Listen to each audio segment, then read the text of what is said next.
Hello po, for today's video po pala magre-review tayo ng isang product. Ang re-reviewin po natin itong Olay Luminous Light Perfect Night Cream. So, idadagdag ko lang din po pala siya sa skincare ko tuwing gabi dahil ubos na yung nilalagay ko sa mukha yung pants kasi ginagamit ko sa mukha yung anti-aging.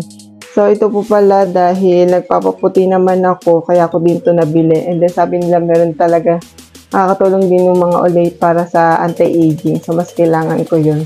So, ang sabi dito, brighten skin for radiant glow overnight. And then, ayan nga, brighten skin, ulit.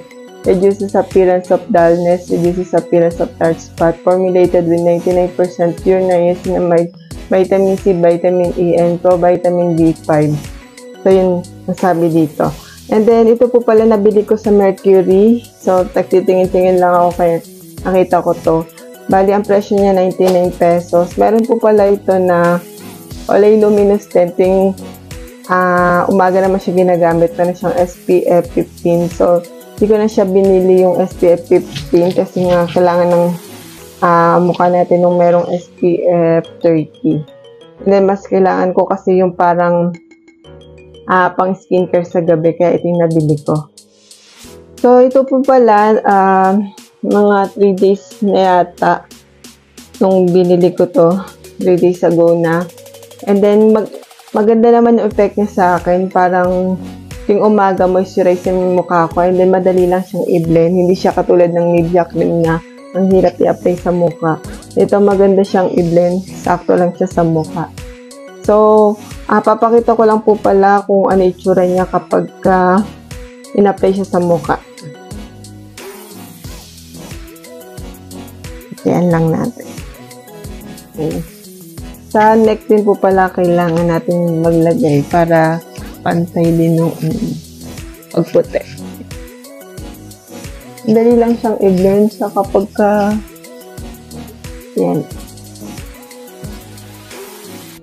Yung pagkatuyo niya, pag natuyo pa rin siya, parang mayroong moisturizer pa rin ng mukha niya. Hindi naman siya sobrang lagkit. Yan. Tapos, medyo mabango din siya. Ayan siya. Dadating umaga, napapansin ko yung mukha ko. Hindi siya dry. Parang doon, nakita ko na yung effect ng Olay Luminous. Ayun po pala ito, 5 grams lang siya, 99 pesos. Siningit ulit. Bali, siguro after nagamit ko na to, baka mag-review ulit ako or pagka bumili ulit ako na to. Titingnan ko kung talagang pumuti yung mukha ko. Ngayon po kasi hindi ko masabi kung pumuti yung mukha ko kasi nga 3 days ko pa lang siya ginagamit. Ayan.